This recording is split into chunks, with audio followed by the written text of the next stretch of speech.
Okay, so in this video, we're going to look at the event section. And if we go ahead and click on that, there's a couple of things that we'll look at here. We're going to look at how to create or add an event and how to actually manage these events. Additionally, we're going to look at the event categories.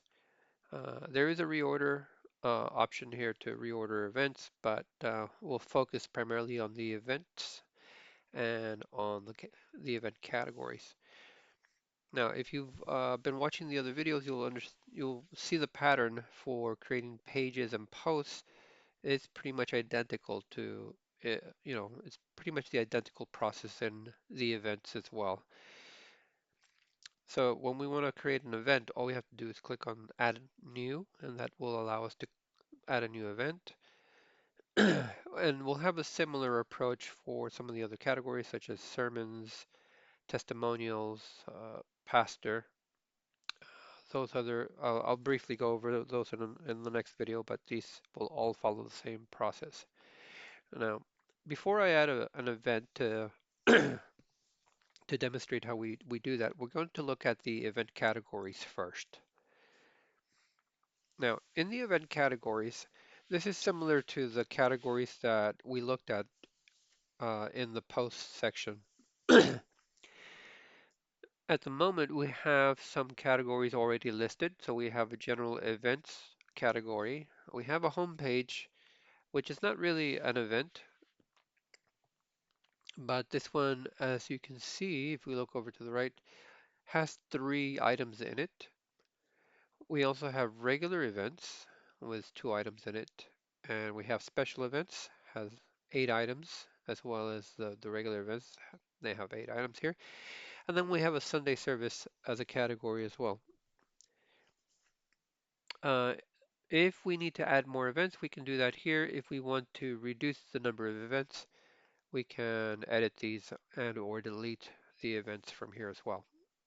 So now that we know where the events are and how to add more events, which is basically fill in the name, and that's all you really need to do is just put a name here, for example, test event.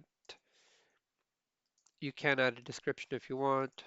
This is for test, and then you can add that category. So there it is listed in the number of events that are available. Let's go ahead and delete it for now, since we don't need it. Okay, that's been deleted. Next, let's have a look at the event section, and we will add an event. So let me click on Add New.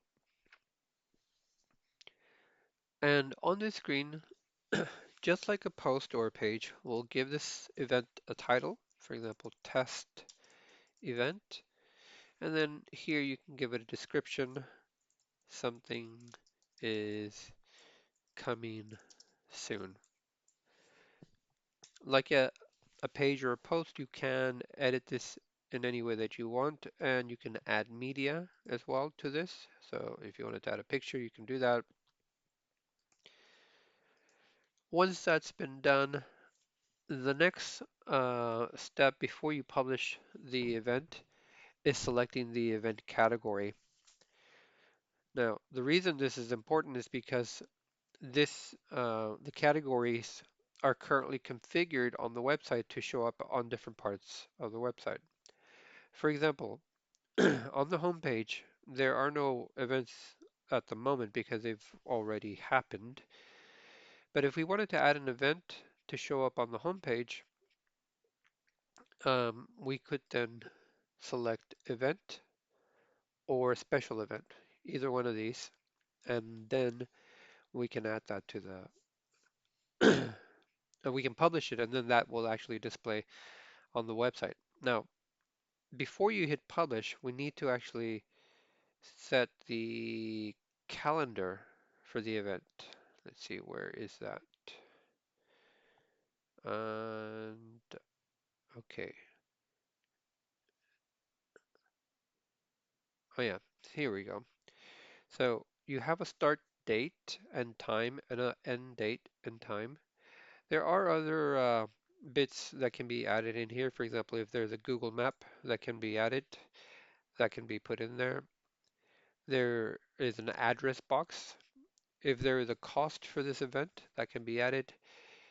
You have email and phone number if the event has further contact details.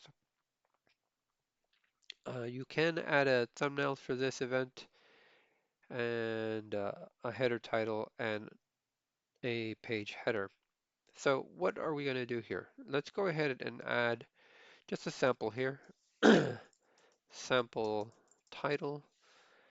We'll leave the caption empty and the event inside the post empty. But we will set a date. For example, when you click here, you get the actual calendar that comes up, and we'll set a date for this weekend, the 29th. You don't have to set the hour, but if you wanted to, you can then select, say, 9 a.m. And click done there. And the end time would be, let's say, the same day, but let's say we ended it at noon and click done.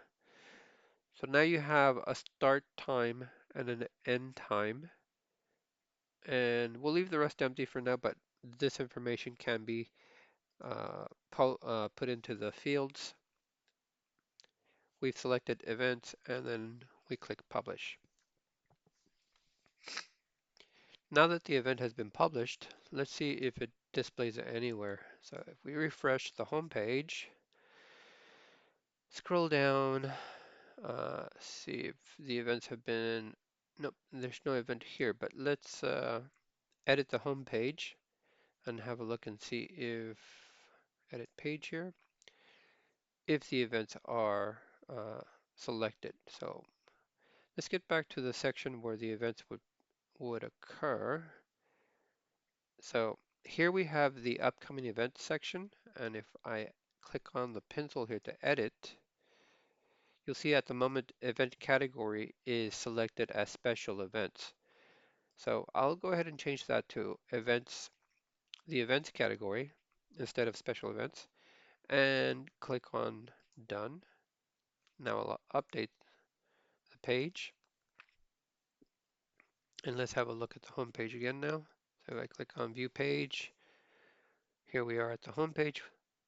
Let's scroll down to the section where the events should show up.